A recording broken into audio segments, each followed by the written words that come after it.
Hello! Bienvenue sur le podcast Les Croqueuses. Moi, c'est Pauline et je suis là pour vous aider à construire un quotidien qui vous ressemble et dans lequel vous vous épanouissez chaque jour un peu plus pour croquer votre vie à pleines dents. Dans les épisodes, seul ou avec mes invités, je vous partage des réflexions, des astuces, des inspirations et des outils pour vous remettre en mouvement. Le tout avec ma bonne humeur et beaucoup de pétillance, comme d'habitude. Allez, c'est parti, préparez-vous, on y va. À l'heure où sort cet épisode, nous sommes le dernier jour de janvier et aussi du coup le dernier jour de la promo sur le programme Libère et Rayonne. Si vous savez pas de quoi je parle, Libère et Rayonne, c'est le programme qui vous permet de mieux vous connaître, d'apprendre à accepter votre fonctionnement, de gagner en confiance, de vous sentir fier de vous et pleinement épanoui, de vous reconnecter avec vos émotions et avec votre corps, et ça, c'est vraiment important, et de choisir vraiment ce que vous avez envie de construire dans votre vie, puisque c'est vous aux commandes. J'ai envie de vous proposer plusieurs situations, vous allez regarder, observer et voir si vous vous reconnaissez dans une de ces situations. Premièrement, vous vous enfoncez dans un quotidien qui ne vous rend pas heureuse alors qu'en fait vous avez tout coché sur le papier.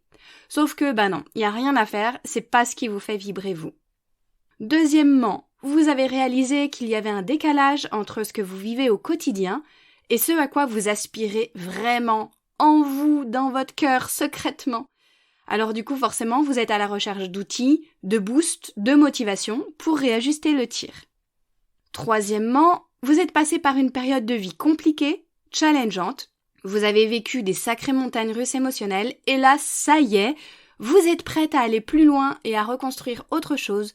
C'est vraiment un nouveau chapitre qui s'écrit.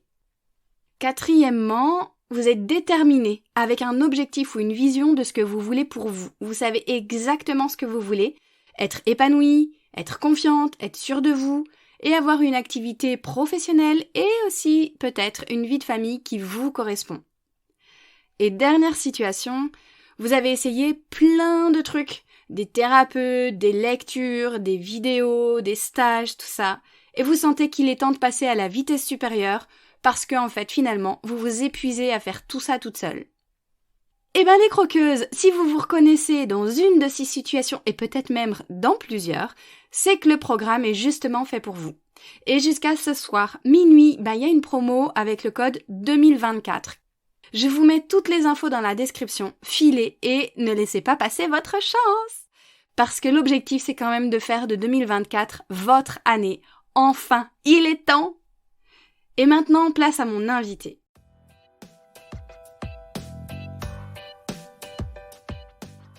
Aujourd'hui, j'accueille Séverine, ou devrais-je dire Séverine. Vous comprendrez après avoir écouté l'épisode. Et Séverine, justement, revient sur une période particulière, longue, puisqu'elle a duré 15 ans en tout. Pour elle, pas de gros choc, pas de trauma émotionnel, non, mais plutôt une lente et insidieuse descente. Glisser tranquillement dans un vide où chaque passion s'éteint, où finalement la vie n'a plus la même saveur. Jusqu'au jour où, le déclic est là et permet de sortir de cet enfermement progressivement.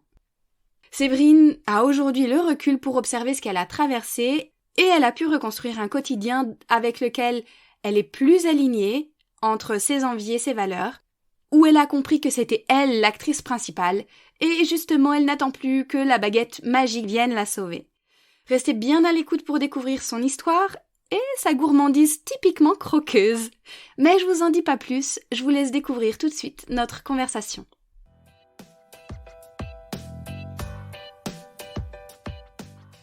Hello! Bienvenue à toi Séverine.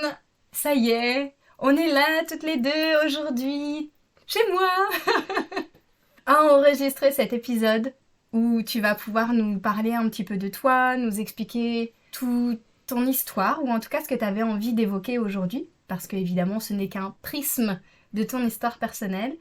Tu vas tout nous raconter, j'ai hâte. Mais avant, ça me paraît indispensable que tu te présentes pour que les croqueuses puissent apprendre aussi à te connaître, savoir qui tu es, qui se cache derrière Idéo Naturel. Bonjour à toutes, moi c'est Séverine, j'ai 39 ans Je suis la maman de 2 garçons qui ont 10 ans et quasiment 13 ans. Je suis naturopathe à Vitré, mais avant ça, j'ai eu une autre vie. Pour me présenter, bah écoute, je suis quelqu'un qui adore le contact avec les gens, j'aime beaucoup échanger, j'aime bien voyager, j'adore découvrir des nouvelles cultures. Et là, ça m'amène au sujet qui me passionne. Je suis une accro de la culture sud-coréenne, accro dans à peu près tout. Les films, la musique, la culture, la bouffe, j'adore tout. Et même la langue, puisque j'apprends le Hangul, qui est la langue coréenne, parce que je prépare mon voyage avec ma meilleure amie l'année prochaine. Donc on va se faire un petit road trip toutes les deux pendant 2 semaines en Corée du Sud. Parce que je lui ai aussi filé la passion. C'est toi qui es à l'origine. Ouais, c'est de ma faute. C'est bien parce que du coup, là, comme ça, on te connaît un peu mieux dans toutes tes passions bizarres. Tout à fait.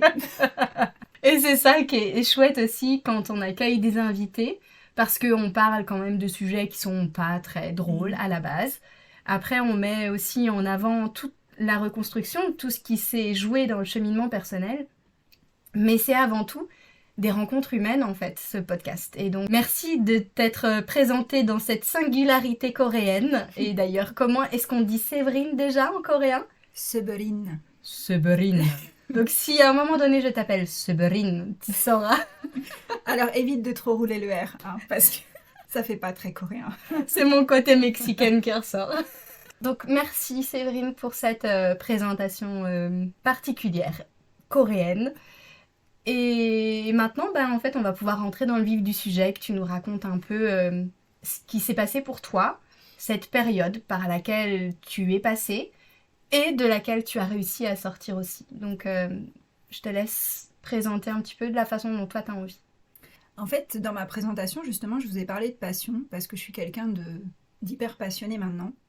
Mais j'ai passé toute une période de ma vie où j'étais complètement éteinte. Il s'est pas passé un truc vraiment particulier, tu vois, un événement énorme, mais c'est plutôt une douce descente aux enfers qui a duré à peu près 15 ans. Une lente descente, tu vois, où je me suis un peu éteinte progressivement. Et tu dis que ça a duré 15 ans, c'est-à-dire, est-ce que tu as identifié à quel moment ça a pu commencer et à quel moment ça s'est terminé ? Ouais, ça a commencé au début de ma vie professionnelle. En fait, 15 ans, ça peut paraître super long quand on le dit comme ça. Surtout quand je regarde en arrière, je me dis, bon, 15 ans quand même. Mais quand t'es dedans, tu t'en rends pas compte, en fait. Donc c'est pour ça qu'il n'y a pas vraiment une date précise de début. Mais je sens bien que le changement s'est opéré à peu près quand j'ai commencé à devenir une adulte.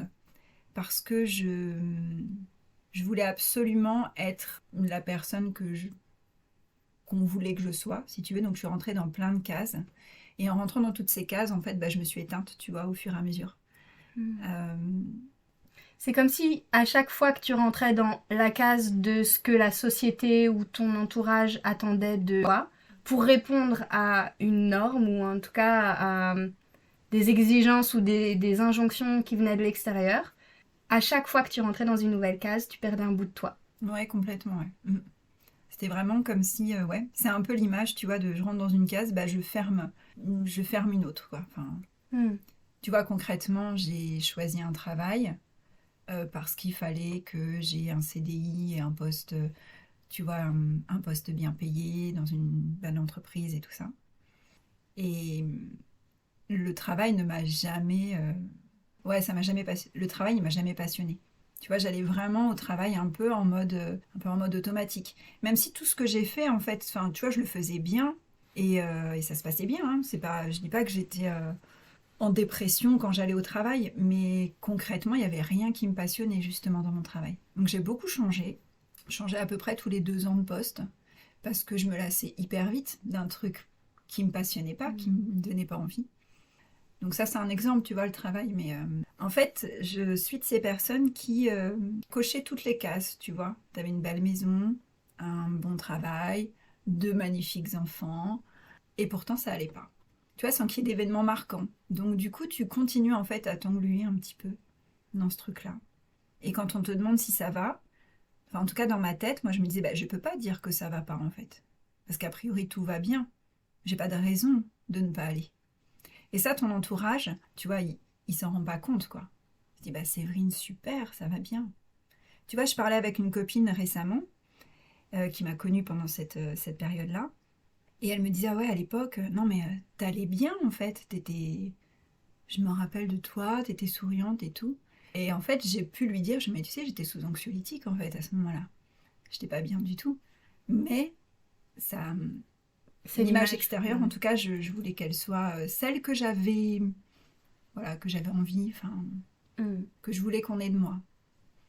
C'est hyper intéressant ce que tu dis parce que c'est vraiment l'exemple flagrant. Malheureusement, je pense que beaucoup des croqueuses qui nous écoutent vont se reconnaître dans ce que tu partages. Cet exemple de santé mentale où, d'un point de vue purement extérieur, effectivement, on coche toutes les cases, mais de choses qu'on n'a pas forcément pleinement choisies. Exactement. Pas forcément en conscience et pas forcément avec la personnalité qu'est la nôtre. C'était peut-être pour toi et pour d'autres personnes pour, comme tu partageais, répondre à ce qu'on attendait de toi et ce que tu pensais comme devoir faire aussi peut-être. Parce que quand on est petite, mine de rien, on est biberonné aux contes de fées, aux histoires où on a un beau prince charmant qui arrive et ils vécurent heureux et eurent X enfants. C'est exactement ça en fait qu'on nous transmet et qu'on finit par croire nécessaire. Comme par exemple à l'école, si on a des bons résultats, eh bien on nous incite très fortement à continuer des études pour avoir un bon travail, un bon CDI, un bon salaire. Mais est-ce que c'est vraiment ce qu'on a envie? Pas forcément. On suit ce qu'on nous dit de faire, ce qu'on pense devoir faire. Et finalement, t'étais pas au bon endroit pour toi en fait. Ta pièce de puzzle, elle était pas au bon endroit du puzzle général de ta vie en fait. Et le truc, tu vois, qui est compliqué, c'est que, comme tu dis, en fait, je pensais être dans le bon. Et si on m'avait posé la question à l'époque, qui est Séverine, j'aurais été même incapable de te répondre, en fait, tu vois. J'aurais dit, voilà, c'est certainement ça. Et c'est ça qui est compliqué, c'est parce qu'en fait, t'as l'impression de faire ce qu'il faut, et en même temps, tu sens bien que ça descend. Alors 15 ans, ça peut paraître long. J'ai eu quelques warnings qui, bien évidemment, je n'ai pas écoutés, parce que sinon, c'est déjà, premier warning, mes insomnies. Elles ont commencé à ce moment-là aussi. Donc quand je parle d'insomnie, c'est vraiment des nuits entières à pas dormir, à me défoncer aux anxiolytiques pour réussir à dormir. Donc ça a été super dur. J'ai vraiment vécu des gros calvaires avec ça. Autre moment fort, notamment que je repense, ma meilleure amie qui vient me voir un jour, parce qu'elle est de Nantes, et du coup elle vient manger avec moi. On est au restaurant, et là elle se met à pleurer, tu vois, à fondre en larmes en me disant « Mais Séverine, fais quelque chose, tu peux pas rester comme ça. » Et ça, tu vois, venant de ta meilleure amie, tu dis « Il y a vraiment un truc qui doit clocher quand même, tu vois. » Mais c'est avec le recul que je les vois. Au moment, je me rends pas compte en fait. Je me revois en haut de mon escalier avec ma bannière de linge. Et dans ma tête, je me dis « J'ai envie de tomber en fait.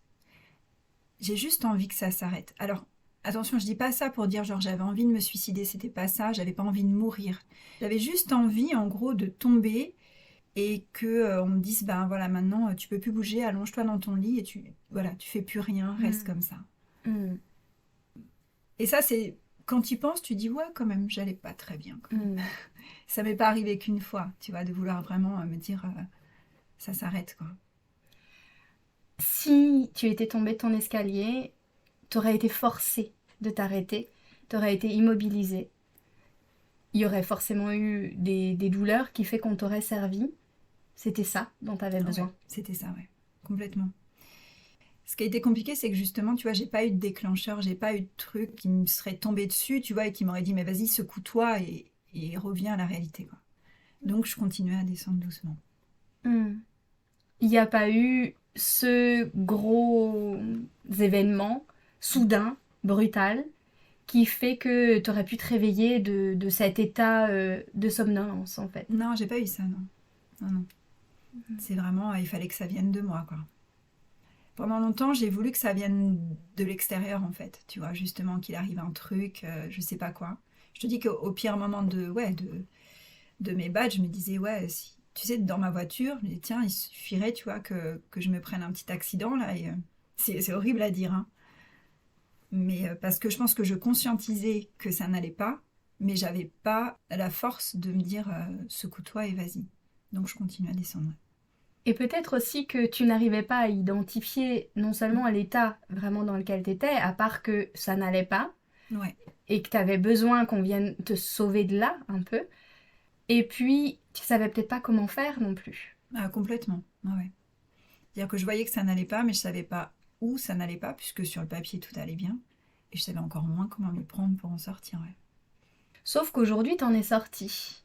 Oui. Et donc, comment t'as fait? Qu'est-ce qui s'est passé pour toi? Donc, tu parles bien de ces 15 années où t'as pas vraiment vu tout ce qui se passait, tout ce qui se jouait, et qu'aujourd'hui, avec le recul, tu es en mesure de comprendre, d'analyser et de poser un regard comme tu viens de nous partager. Mais du coup, il y a eu un peu donc cette tristesse, dépression, perte de goût, de saveur, et où tu t'éteignais petit à petit. Et quand tu as eu le déclic pour t'en sortir, qu'est-ce qui s'est passé et comment t'as fait? Alors en fait, le déclic, enfin, c'est pas un déclic, mais c'est justement mes pires ennemis, c'est mes insomnies. Parce que à un moment donné, je pouvais plus, enfin, j'avais vraiment beaucoup de comprimés et tout ça. Et je me suis dit que je pouvais pas continuer comme ça.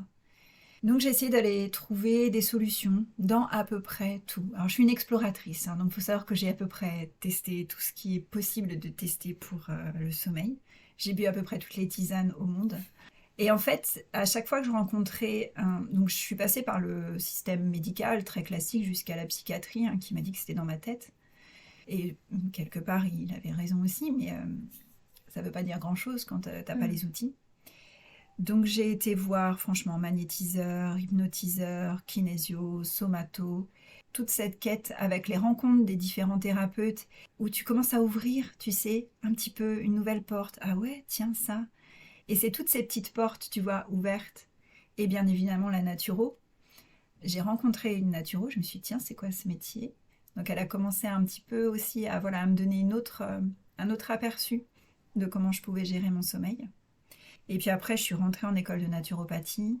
Et là, c'est ma prof qui, elle, pour le coup, m'a vraiment bien aidée. Et là, j'ai commencé à me dire, ah, il existe des solutions, en fait, que tu n'avais pas pensé avant, mais il en existe, que je ne connaissais pas. Autant je suis descendue doucement, autant je suis remontée doucement aussi, au fur et à mesure des rencontres. Donc, pareil, pas un élément déclencheur, mais en tout cas, plein de petits éléments, plein de jolies rencontres. Avec l'EFT aussi. Et là, dernièrement, et pourtant, je te jure que si tu m'avais connue il y a 5 ans, on n'aurait pas parié 2 secondes que je puisse voir une personne comme ça, mais j'ai travaillé aussi le transgénérationnel. Et ça a été vraiment une super clé. Alors, il y a encore plein de choses à travailler. Mais en tout cas, je suis vraiment dans le côté où je remonte et où je me dis qu'il peut se passer plein de trucs. Et au fur et à mesure que je remonte, je rallume des cases, tu vois. J'ai changé de métier. J'ai changé de maison aussi, parce que le cadre me convient mieux maintenant. Et voilà, je rallume toutes mes passions, tu vois, je réouvre. Il y a quand même un événement aussi qui a marqué, mais j'étais dans ma remontée quand même, mais un événement, ça a été le suicide de mon cousin, où, donc du jour au lendemain, un mec qui pourtant paraissait bien, voilà, j'étais bien évidemment liée avec lui. Et là, je me suis réveillée en me disant, mais vas-y, fais des trucs. Enfin, comment t'expliquer? C'était vraiment... non, je peux pas finir comme ça. Enfin, vas-y, ouvre toutes les portes maintenant. Je sais pas, ça a vraiment été... Des fois, je me dis dans ma tête qu'il m'a un peu donné ce cadeau-là, où il m'a dit, allez, vas-y, lance quoi. Moi, j'ai cette croyance que les choses n'arrivent pas par hasard, qu'on n'est peut-être pas tous faits pour traverser de la même façon la souffrance ou une épreuve similaire. Et j'ai aussi cette croyance que chacune des rencontres, en fait, vient nous nourrir, nous apporter quelque chose. Et que peut-être que le départ de ton cousin était aussi fait pour te réveiller toi, pour que tu n'en viennes pas à ça. voilà, une de mes croyances par rapport à ce qui peut nous arriver dans notre vie. Je te partage ça parce que d'un point de vue très personnel, avec mon papa, qui était dépressif et suicidaire, on a eu des échanges et je lui ai dit en fait merci parce que grâce à toi, je sais que je ne serai jamais comme ça. En fait, t'es mon contre-exemple. Et je pense que la force que j'ai aujourd'hui de me battre, c'est entre autres grâce à lui. Donc je me dis que sa vie à lui, évidemment qu'elle n'a absolument pas servi à rien parce que il a fait 3 beaux enfants, y compris moi quand même. Quel beaux enfants. Et, et que de toute façon, les enseignements que je tire de sa vie, de comment elle s'est vécue, c'est quelque chose de très très inspirant pour moi, même si j'ai choisi de prendre le contre-exemple en fait. Et donc, je vois très bien comment cette philosophie, ce regard posé, en tout cas moi, sur la vie de mon papa, peut se transposer aussi. Je ne sais pas si ça résonne pour toi, si ça te parle. C'est difficile de dire ça parce que quand tu résumes, tu dis c'est grâce au suicide de mon cousin. Non, pas du tout. C'est vraiment, ouais, c'est plus comme tu dis là. C'est mieux dit. Mais en tout cas, à chaque fois que je vais pas bien, tu vois, je repense à ça et ça me rebooste en fait en me disant allez. Ce que j'aime aussi dans ce que tu viens de partager, c'est ça a été long à descendre, 15 ans, et c'est long à remonter. Je peux faire le parallèle aussi avec une grossesse où beaucoup de femmes s'attendent à retrouver leur corps à l'identique après un accouchement. Et je me souviens, j'avais entendu cette phrase d'un médecin qui m'avait dit 9 mois pour faire, 9 mois pour défaire. Mais évidemment, c'est même bien plus que 9 mois. Et de toute façon, on se défait, entre guillemets, hein, pas du tout, puisque ça laisse une empreinte dans notre corps, et tant mieux, parce que notre corps est différent. Je pense que la descente, ces petites cases qui se sont fermées, où tu as perdu à chaque fois des bouts de toi, de ta personnalité, de ce qui t'anime, de ce qui fait que tu es toi, eh bien, c'est une quête qui est longue et qui fait que on a toute une vie pour réapprendre à se connaître et pour s'épanouir pleinement, pour baliser le terrain.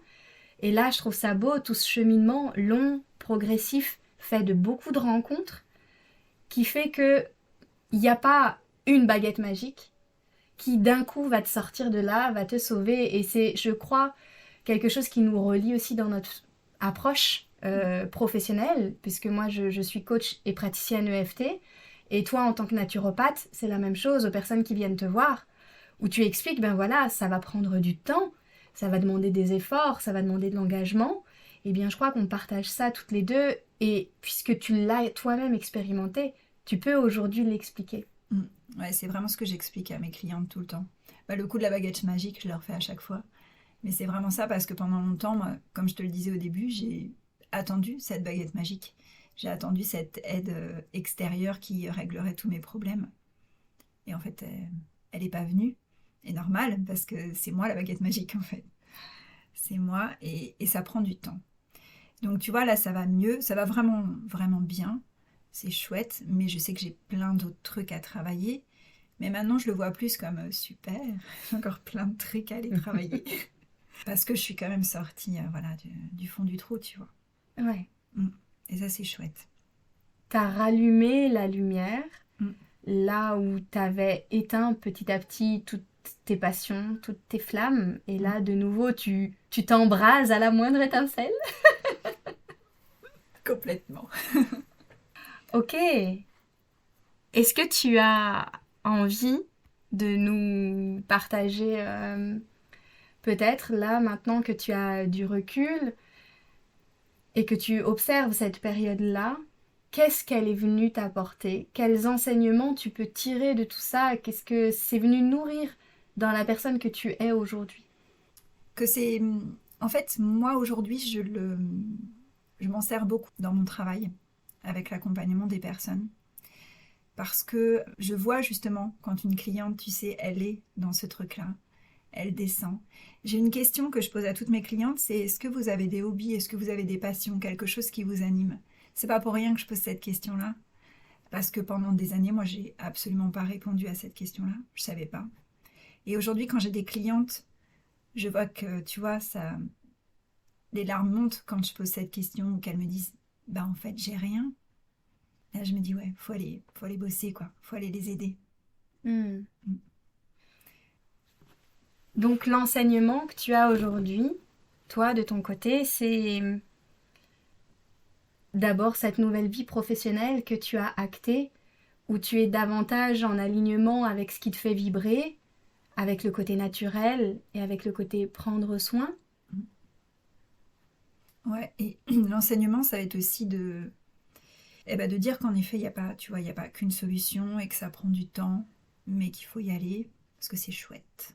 Le il faut y aller, c'est on se remonte les manches. Ouais. Allez, on met Par les contre, mains ouais. dans la mouise, hein, un peu quand même.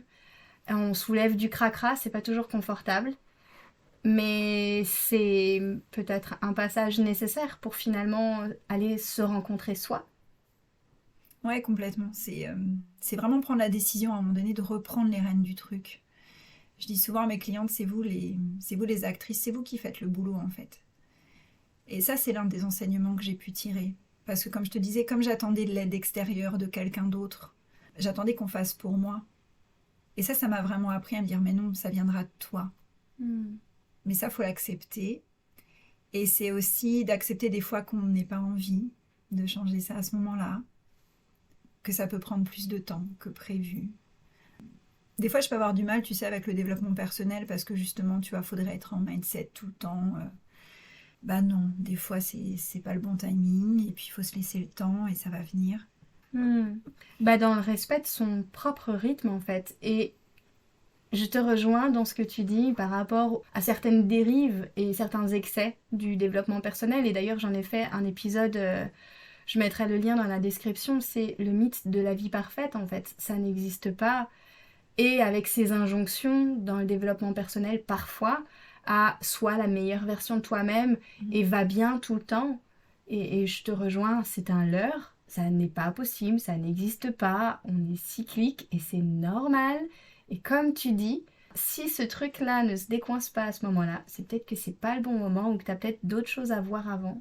Ouais, complètement. Tu vois, quand je demande à mes clientes de changer des trucs et que tu vois qu'elles n'arrivent pas, plutôt que de s'auto-flageller et de se dire je suis nulle, j'arrive pas à faire ça, des fois je leur dis juste passe. Peut-être parce qu'en fait, vous avez peut-être pas vraiment envie, donc il faut aller chercher de ce qui vous motive vraiment. C'est peut-être pas le bon timing, enfin, c'est pas grave quoi. Et ça, c'est un enseignement que j'ai tiré, que j'essaye de, comme je peux, de mettre en place. Donc maintenant que tu as rallumé un petit peu toutes ces petites cases ou que tu les as réouvertes, que tu es encore en train de les réouvrir comme tout le monde, parce que je pense qu'on s'ennuiera le jour où on n'aura plus aucune case à rouvrir. Et c'est le travail de toute une vie d'apprendre à bien se connaître. J'imagine, et peut-être que tu vas me confirmer ou pas, que ce retour des passions et du plaisir dans la vie est déjà là pour toi. Oui. Bah oui, aujourd'hui j'adore être quelqu'un de passionné. Donc je reprends plaisir à faire plein de choses, à manger, à dormir surtout, à rencontrer des gens. Et j'ai plus aucune culpabilité à manger du chocolat que j'adore. Tu es une croqueuse aussi. Exactement. Chocolat noir, 70% minimum. C'est mon côté naturel, ça. Ok. Un exercice peut-être pas évident, mais ou peut-être que tu vas te répéter. Et dans ces cas-là, ça va permettre aussi de peut-être encore mieux comprendre à quel point c'est important pour toi. Si tu devais conclure en un mot ou une phrase tout ce cheminement par lequel tu es passé, ce serait quoi? C'est quoi ta question? Vas-y, répète. Si tu devais conclure en un mot ou une phrase de tout ce cheminement, ce serait quoi? Que le chemin, il peut paraître long, mais ça vaut le coup. Ça me plaît beaucoup. Tu es Voilà. philosophique. Oui, je trouve. Merci Séberine. Séberine. Ouais. Il va falloir que tu prennes des cours avec moi. Bon, comme tu es une croqueuse et moi aussi, eh ben, j'ai pour habitude de proposer un quiz gourmand à mes invités en fin d'émission. Donc, comme tu as l'habitude d'écouter le podcast, tu connais peut-être un petit peu les différentes questions que je vais pouvoir poser. Mais moi, je vais découvrir tes réponses. Je te pose des questions simples, tu réponds du tac au tac. Ok, ça me va. Première question, c'est quoi ce plat, cette gourmandise, ce plaisir auquel tu peux absolument pas résister, à part le chocolat à 70% de cacao minimum? C'est un plat coréen qui s'appelle le bibimbap. Bibimbap. Rien que ça, c'est drôle. C'est un plat avec plein de petits légumes, de la viande, un œuf. C'est hyper sain et c'est hyper bon. Donc en fait, c'est comment allier des choses super saines avec vachement de plaisir. Toujours cette notion de plaisir. Toujours, qu'on retrouve beaucoup dans l'alimentation. Hyper important. Si ta vie pouvait se manger, ce serait quel plat? Là, comme ça me vient un couscous. Tu vois, c'est un plat où il y a plein de choses. Il y a de la semoule, des légumes, de la viande et on peut manger avec les doigts et c'est sympa. J'aime bien l'idée. C'est drôle parce que t'es pas la première des croqueuses à avoir cette réponse-là. C'est vrai? Et je pense que le couscous rassemble quand même beaucoup de ce qu'on recherche dans le plaisir de l'alimentation et de la convivialité. Ouais, voilà, c'est un plat généreux que tu mets au milieu de la table et ouais, j'aime bien l'idée, ouais. Ok. Est-ce que tu es plutôt thé, café, bière, eau ou vin? Je suis assez soju en fait, c'est un alcool coréen. Coréenne jusqu'au bout de l'alcool. Exactement. Ok. Est-ce que tu es plutôt radis, hamburger, falafel ou bourguignon? Falafel. J'adore. Bon, est-ce que tu es plutôt chocolat noir, chocolat blanc ou chocolat au lait? Mais je crois qu'on sait déjà. Chocolat noir. Un grand merci Séverine d'être venue témoigner de ton histoire qui, à mon avis, va résonner chez beaucoup des croqueuses qui nous écoutent et rejoint toutes ces femmes qui rentrent dans le programme Libère et Rayonne et qui sont justement dans cette étape de « j'ai identifié que ça va pas, que je suis malheureuse, sauf que je ne sais pas répondre à la question de qui je suis et je ne sais pas ce que j'ai envie de construire parce que finalement je ne me connais pas si bien que ça. » Et donc, je pense que ton histoire va mettre en mots et en lumière tout ce parcours par lequel on peut passer pour réapprendre à se connaître, pour se réapproprier son caractère, ses propres besoins, ses propres émotions aussi. Et finalement reconstruire une vie un petit peu plus alignée avec ce qui nous anime vraiment. Donc merci beaucoup de ton témoignage aujourd'hui. Merci à toi. Et si on veut te retrouver, parce que tu es une super naturopathe punchy et dynamique sur Vitré, comment on fait? Eh ben, vous allez sur mon site, c'est www.ideonaturel.fr. Ok. Et je crois aussi que tu es un peu sur Insta? Oui, je suis aussi un peu sur Insta, ouais. Donc c'est Idéo Naturel aussi. Très bien. De toute façon, je remettrai les liens dans l'épisode pour qu'on puisse te trouver facilement en un clic. Merci beaucoup Séverine et belle journée à toutes les croqueuses. Belle journée! Et voilà les croqueuses, c'est la fin de cet épisode. Merci à vous d'avoir écouté jusqu'au bout. Si vous avez trouvé la gourmandise de mon invité, n'hésitez pas à m'envoyer un message ou un commentaire. C'est toujours un plaisir de vous lire. Si cet épisode vous a plu, qu'il vous a apporté un peu d'énergie, d'élan et de la valeur, si vous vous dites que ce serait bien que d'autres femmes puissent l'écouter, n'hésitez pas à le partager et à le noter sur votre plateforme d'écoute favorite. C'est très rapide. Notez le podcast en mettant des étoiles, ça l'aidera énormément à être visible pour qu'il touche encore plus de croqueuses. Et merci à toutes celles qui le font déjà. Vous pouvez aussi vous abonner pour être certaine de ne pas rater les prochains épisodes en solo ou avec mes invités. Je vous souhaite une super journée ou soirée, où que vous soyez, avec gourmandise bien sûr. À la semaine prochaine pour une nouvelle dose de pétillance, d'inspiration et de bonne humeur.